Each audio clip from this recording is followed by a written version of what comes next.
Hello, this is James from XRobots.co.uk. This is part 28 of my Hulkbuster build, which is standing behind me.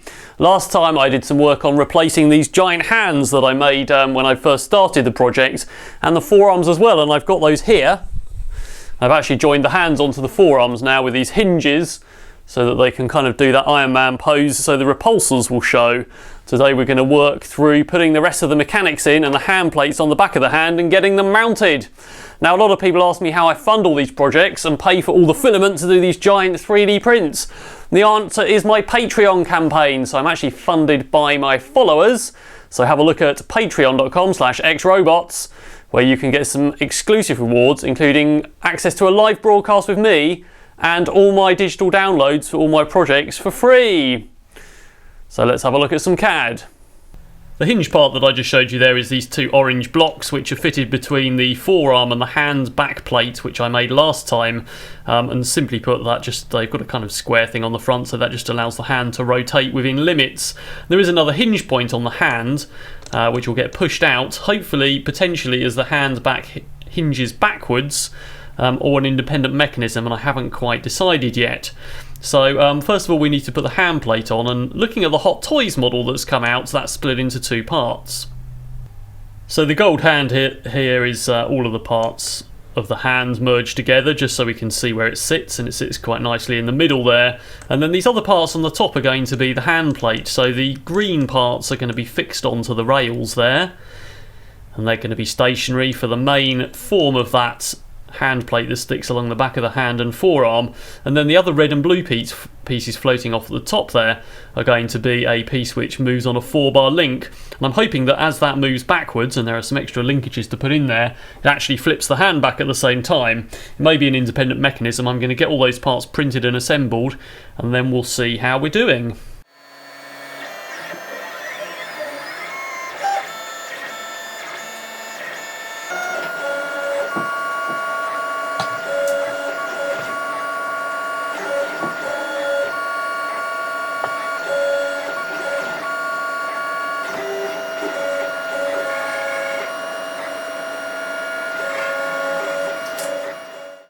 So let's see what we've got. We've got the hinge there, and I've just got a piece of 6mm studding embedded in the hole, which will eventually have hot glue on the ends to hold it in, so there's no nut, and that allows my hand to hinge backwards. And then I've got the extra pieces that were coloured in green attached to the back of the hand there, so those are not stuck on at the moment. They can be moved around, and I need to be quite careful that I can put the elbow hinge on as well.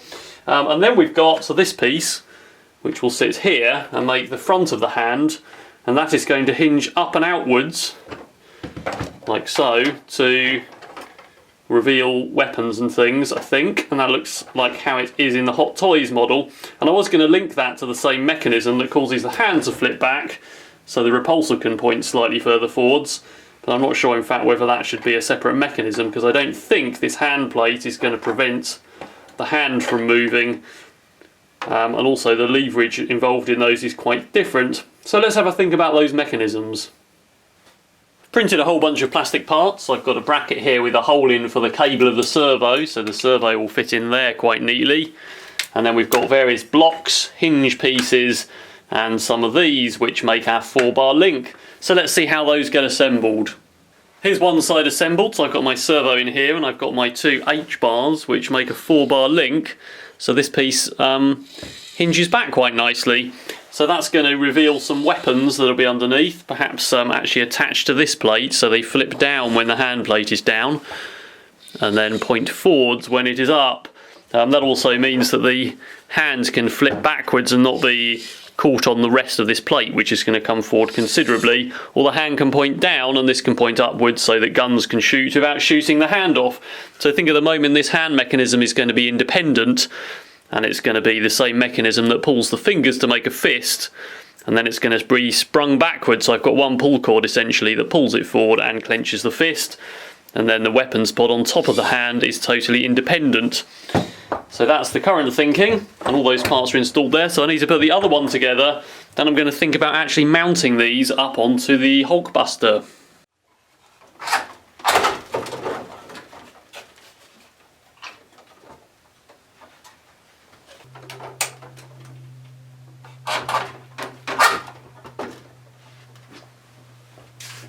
So here are the old and new hands next to each other. So just looking at these, the new ones are substantially lighter, obviously being only 30% infill in 3D prints. The old ones had bits of wood and all sorts of metalwork and things in them.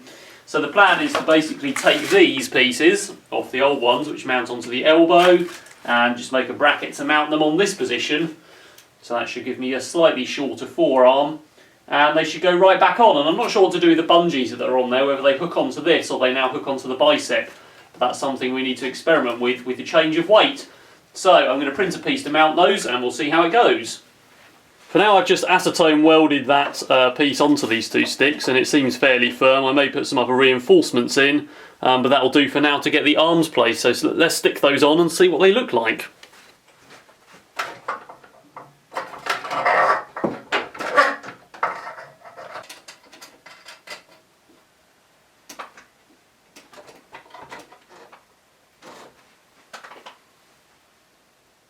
So here they are, all fitted. They don't look too bad. The frames are quite a lot thicker on these parts than they are on the rest of the suit, so they look a bit bulky, but obviously when they're skinned up you probably won't see that. And obviously they've got those big banana shaped hand plates on there, along with the opening section, which I quite like. Now I'm quite liking the way it's quite small and reserved and not as massive as the old ones, so it doesn't need so much power and so on. Looking at the bicep, we've got this piece here, which doesn't look like much, but is the outside contour. So actually the biceps are quite big, and they sort of match this. If you can imagine that on both sides, it does actually match the size, as well as these contours of the legs, which we haven't put the skins on yet. So I think they're okay. The hands look a bit skinny, but they of course get bulked up in both directions as well. So for now you'll just have to imagine how it's going to look and kind of ignore the big thick frames that look a bit out of place. So let's have a look at that gripping mechanism.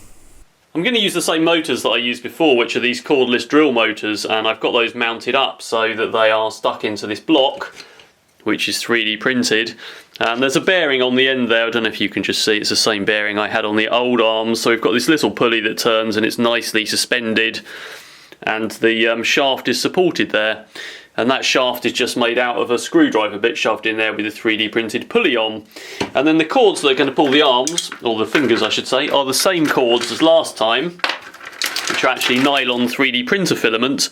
And I've put these little things on the end, which are basically like a plastic washer with two holes in, and the filament is just looped back through them, and that's anchored, and that's really, really strong.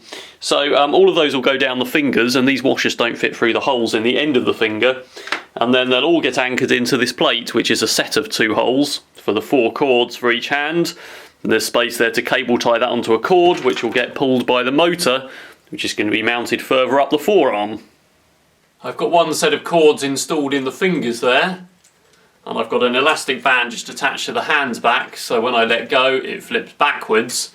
And obviously now if I pull those cords, it grips and makes a fist, and if we let go, they come out and flip back. And I've got the motor mount installed in here, so we just need to put a cord on and then test that with a battery. So I haven't got any control electronics on this yet, but we can just put a battery on the motor and run it. These cordless screwdriver motors are actually 3.6 volts, and I've got a 7.2 volt battery that's slightly flat, so it hasn't got much current in it, but it does of course run the motor. So that's shutting, and that's opening again, which works relatively well.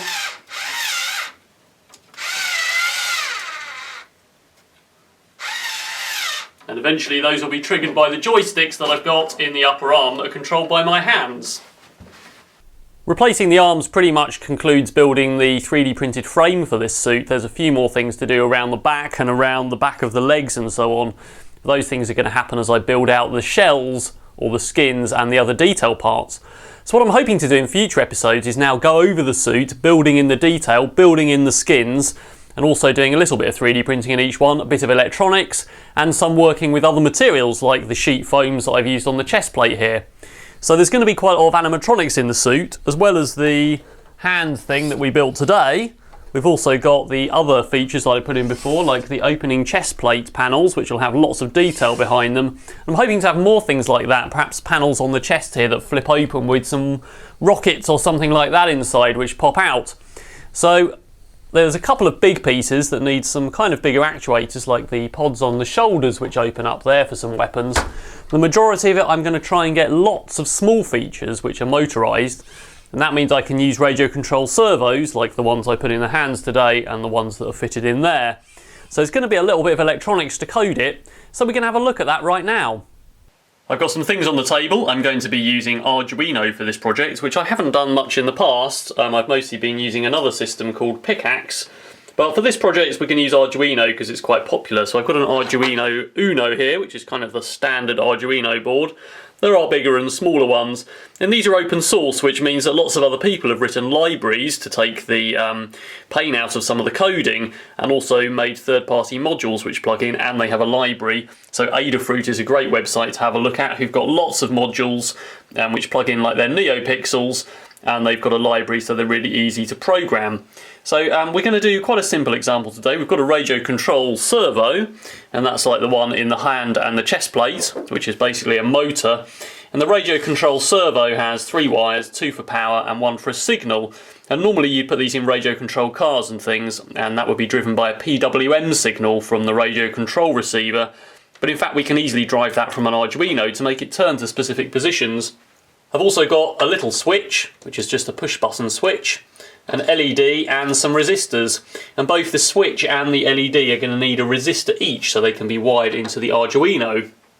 I did some electronics tutorials, basic electronics tutorials, in my YouTube channel a while ago, and you can have a look at those to see how to wire up LEDs and things. But very simply put, we've got 2 pins on the LED, one is positive and one is negative, and we need to put a resistor in series with that. So we'll have basically our resistor here, our LED here, which looks like a triangle with some arrows coming off it. And one end of that will go to ground or 0 volts, the other one will go to the output pin of the Arduino, which actually goes up to 5 volts. And we'll have a resistor in line there, and I'm going to use 150 ohms, which is the right value for that LED. So you can have a look in my channel to work out how to calculate that. So to use the switch we also need a resistor called a pull down resistor, and we're going to use quite a high value of 100,000 ohms or 100k. So what we need to do for that is have our switch here, which basically hinges down and makes a connection when we press it. In this case it's a press rather than a toggle, but in any case that's the symbol for a switch. On one end we're going to stick 5 volts, and on the other end that's going to go into the input pin on our Arduino. When the switch is open, however, the Arduino input will float around, so it may not be clear whether it's on or off. And for that reason we're going to stick in a resistor in here, which goes all the way down to ground or 0 volts, and that's quite a high value, which has a high resistance to electricity. So when the switch is closed it's definitely 5 volts, and when it's open it gets pulled down through this resistor to 0, and when the switch is closed a little bit of current flows through here, but it's got such a high resistance that most of it goes this way. The Arduino is clear whether the switch is on or off. I've wired all of that up to a breadboard, so this white board allows pins to be plugged in so that you can easily make electrical connections. We've got our servo there attached to one of the input pins on the Arduino. Our LED is also attached via a resistor to one of the output pins, and our switch is there, and we've got our pull down resistor just hiding in there. The Arduino itself can be powered from USB or a voltage up to about 12 volts on its V-in pin. We're going to be powering it off a USB in a moment when we come and program it. And it also has a 5 volt output to power your circuit, so that's what these 2 wires are for here. And essentially this means we can program the code on the laptop, download it into the Arduino, then the Arduino will always run that code whenever it's powered up, and it can be disconnected from the computer and installed in the Hulkbuster or another project. This is the Arduino programming environment. I'm using version 1.0.5, which isn't the latest but is perfectly good. And this software is also free and open source. So here's the code that I've written to control the servo and turn on the LED. What we want to do is have a button push which basically moves the servo to move that hand plate back, fires the LED, which will actually eventually be a much bigger cluster of LEDs and some sound, so it fires the weapon, and then it puts the cover back on. So first of all, I've included the servo library. So this is basically a third-party library that comes with Arduino, and it's there to control those radio-controlled servos. So someone's basically already taken care of how to control them with PWM. We create a servo object, and then I've made some declarations here. So I've basically defined some pins. So I've said my LED is on pin 4, my switch is on pin 7, my servo is on pin 3.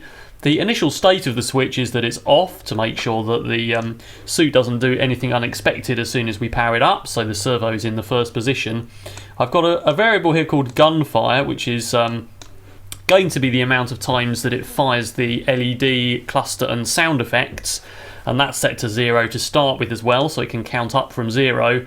And the last two, position 1 and position 2, are the two positions of the servo. So initial position is 50 and the other position is 150, and they'll need to be fine-tuned as we actually fit this into the suit. So in my setup function here, I've defined some pins, whether they're in or out. So the LED pin is of course an output, servo pin is an output, the switch pin is an input, and I've also attached my servo to the servo pin, and the servo pin of course is defined up here as pin 3. The reason for doing it this way is that I can go and adjust any of these numbers in one place, and it will change that throughout the code rather than having to go down through the code and find all the times I've referred to that pin. So if I wire things on a different pin, it's very easy to change the code. And then the main program is in this loop here. So first of all, it makes sure the servo is set to the initial position. It then reads the switch to decide whether I've pressed it or not, and then there's an if statement. So first of all, it says if the switch state is high, so if the switch is on, it does some things, and at the bottom here, else it does some other things. So in the first branch of the if here, we're saying if we press the switch and it's high, then servo right position 2, so that moves the servo to the second position. Then puts a little delay in of 800 milliseconds, so 80% of a second. There's 1,000 milliseconds in a second, and that gives it time for the servo to turn before it fires the gun. And then you remember this variable here called gunfire. So initially that's set to 0, and that makes sure it always counts from 0 every time it does this. And then it says while gunfire is less than 10, do some stuff. And that stuff happens to be turning the LED on, waiting for 1/10 of a second, turning it off again, waiting for another 1/10 of a second, and where it says gunfire plus plus, that means it adds 1 to gunfire each time. So then this is a loop, this whole piece here. So it goes back to the beginning and checks if the gunfire variable is still less than 10. If it is, then it goes round again, adding 1 to the variable. Obviously, eventually it will add 1 to it and it will count up to 10, and then it will say it is more than 10 and will exit the loop. At that point there'll be another delay of 300 milliseconds, and then it will go and do servo right position 1, so it will send that servo back to the start position, and that will close the cover on the guns. If the switch is not high, so initially we said if it's high do those things, if it's not high then basically it makes sure that LED is turned off, which means the weapon is turned off, and servo right position 1, so make sure that servo is in the start position and nothing unexpected happens. And then the whole thing goes back to the beginning, goes back to the loop, does the whole thing again. So essentially it's sitting there deciding if the switch is pressed or not. When it finds it is, it opens the cover, fires the weapon, closes the cover, and goes back to the beginning again. So to program that, we just need to plug in the Arduino with USB and click on the upload button. So you should have seen the little green lights flashing there when it gets programmed, and now the program's in our Arduino. So if I go and press the switch, there we go. So hopefully you can see the servo turning. It waits a bit while it turns. The LED flashing 10 times, which is basically the going to be the weapon firing, and then it waits a bit more, turns back and shuts the cover. There we go, and of course all of this will actually get soldered up, so it won't be on this breadboard. This is just for prototyping. The servo is of course fixed in the arm. The LED will be a much bigger LED array with some sound effects, and the Arduino won't be plugged into USB on my computer anymore. It'll be powered from a battery. So obviously some of the motors are bigger than that, like the one we put in the hand today. So we've got various other things we can use to drive those. So I've got a number of things here which I'll be detailing in the future. We've got a Darlington array, which is a ULN2803 chip, which is basically a bunch of transistors that can switch higher currents. There's 8 of them in this package, and each one can switch half an amp of current, so that's quite good. I've also got a specialist device here, which is an L298H-bridge driver board, and that's got quite a big chip on there which can handle about 2 amps per channel to switch motors in either direction, so we could use that. And I've also got some relays which are solenoid driven switches that we could drive from the Arduino, and they could switch quite a few amps, and those go much bigger than that, right up to about, these are 3 amp ones, but you can get some, well, as high as you want, but I've got a few 16 amp ones which we probably hopefully won't need, but we'll need something, one of these, to switch the drill motors and some other things that are in the other parts of the suit. I've crudely bodged all this in, this is just all stuck on with masking tape. Obviously it'll be fitted in the suit eventually, and I've got one of these USB boost adapters powering it. Eventually I'll have some proper power distribution in the suit, maybe a battery in each arm and one in the body, and I think that there'll probably be an Arduino in each arm as well, and probably more than one in the body, and they'll all be connected with a really simple 2-wire serial link so they can talk to each other, instead of having tons of wires for all the servos coming down the arms. So it's going to be quite a distributed system. So I've wired that into the servo, which is attached to the hand plate that we made. So if I go and press this switch, it should pop open, the weapon fires, and then it shuts again. So obviously this switch as well will be probably attached to the fire button of my joystick, or one of the buttons, there's 2 buttons in there in fact, or some other button that I can activate. So that seems to work pretty well. You can imagine the weapons firing in there. Obviously we've got control over that hand to move it out of the way, which will be controlled with a different button. So altogether I think that's pretty good. As well as all my 3D files for my projects being available to patrons, I'm also going to make the Arduino code and other bits and pieces available as I go, and that's for patrons only. So you better have a look at patreon.com/XRobots, and don't forget you also get access to some other exclusive rewards, including a live broadcast with me. So in the future episodes, as I say, I'm going to be working my way around the suit, doing some detail stuff, putting back in the Unibeam, which has got its own tiny Arduino from Adafruit, and in fact they actually designed this for the project. It's got lots of NeoPixels in. Have a look back at that if you want to find out more now. I'm basically going over the whole suit in detail, detailing it up, and doing the electronics and covers, so look out for those episodes. Don't forget to subscribe for updates on this project and other projects, and also check out my social media pages for sneak peeks and updates.